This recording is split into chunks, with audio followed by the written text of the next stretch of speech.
اور ہمیشہ اپنے بھائی، اپنے بیٹے یا کسی بھی اپنے خاندان کا فرد، جب آپ اس کو کسی فیلڈ میں لگا رہے ہیں، آپ نے اس کو اسکول میں داخل کیا ہے اور وہ اسکول سے بھاگ جاتا ہے، وہ نہیں پڑھتا، تو آپ مان جائیں نا کہ یار وہ اس فیلڈ میں شوق نہیں رکھتا. اگر اس کو اردو سیکھنا آ گیا ہے نا تو بس ٹھیک ہے یار، اس کو کسی اور فیلڈ میں اس کا رخ موڑیں اور دیکھیں کہ اس بچے کے اندر کس فیلڈ میں جانے کی صلاحیت ہے. ضروری نہیں ہے کہ ہر معاشرے کا ہر فرد جو بزنس مین بنے گا، معاشرے کا ہر فرد جو ہے وہ اعلیٰ عہدے دار بنے گا، نچلے عہدوں پہ بھی کسی نے کام کرنا ہوتا ہے. تو مجھے ایک اور واقعہ بھی اس سے یاد آیا، اسی پوائنٹ پہ میں اب بات کرنے جا رہا ہوں. اب لائیو سننے والوں میں سے بہت سارے جانتے ہوں گے میرے چھوٹے بھائی جو میرے بعد تھے، عرفان، اکرام، اللہ ان کو غریق رحمت کرے، فوت ہو گئے تھے. ان کو پہلے اسکول میں جو ہے والد صاحب نے داخل کیا تو ایک عرصے تک وہ پڑھتے رہے، کوئی بھی گروتھ نہیں ہو رہی تھی، اسکول میں آگے بڑھ ہی نہیں رہے تھے. تو میں چونکہ مدرسے میں تھا تو میں نے والد صاحب کو کہا کہ ابھی ان کو مدرسے میں داخل کر لیتے ہیں، تو اسکول میں نہیں چل رہے تو ممکن ہے کہ مدرسے میں کچھ آگے بڑھ جائیں اور دینی تعلیم حاصل کر لیں.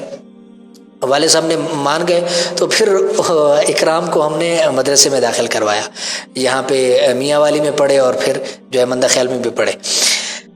لیکن مدرسے میں بھی اس کی وہی شرارتیں ہیں، یعنی تعلیم کی طرف رجحان ہی نہیں ہے، تعلیم کی طرف دماغ لگا ہی نہیں رہا، بس وہی ادھر ادھر کی چیزیں جوڑ رہا ہے اور الٹے پلٹے کام، تعلیم کی طرف دھیان نہیں ہے.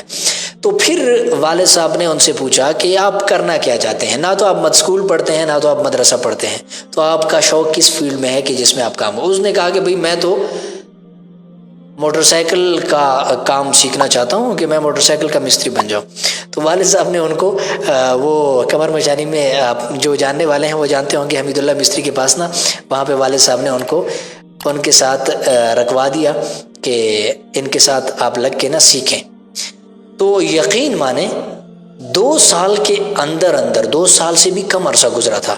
وہ حمید اللہ استاد خود بتاتے ہیں کہ مجھے حیرانگی ہو رہی کہ یہ میرے ٹیچر ہیں یا میں ان کا ٹیچر ہوں.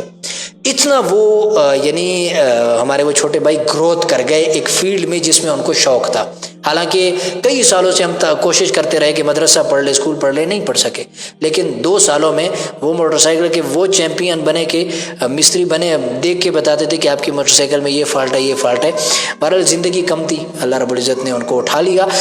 بہرحال جس پوائنٹ پہ میں بات کرنا چاہ رہا ہوں، آپ اس پوائنٹ کو سمجھ رہے ہوں گے کہ ہر بچے کو آپ ہر فیلڈ میں نہ دکھیلیں، جہاں پہ آپ کا دل چاہ رہا ہے اس طرف نہ لے کے جائیں. اگر کوئی بچہ نہیں جا رہا کسی فیلڈ میں تو آپ اس کے لیے اس کا متبادل جس جانب اس کا شوق ہے اسی جانب اس کو لے کے جائیں. یقین مانیں ترقی جو ہے وہ شوق سے ہوتی ہے، زبردستی سے نہیں ہوتی. کسی بھی بچے کو اگر آپ زبردستی کسی فیلڈ میں گھسیٹ دیتے ہیں نا اور پھر آپ سے اپنے من کے نتائج چاہتے ہیں کہ یہ یہاں سے میں نے اس کو اس فیلڈ میں ڈالا ہے تو یہاں سے یہ اس فیلڈ کا چیمپئن بنے، نہیں بنے گا اگر اس کو اس فیلڈ میں شوق نہیں ہے.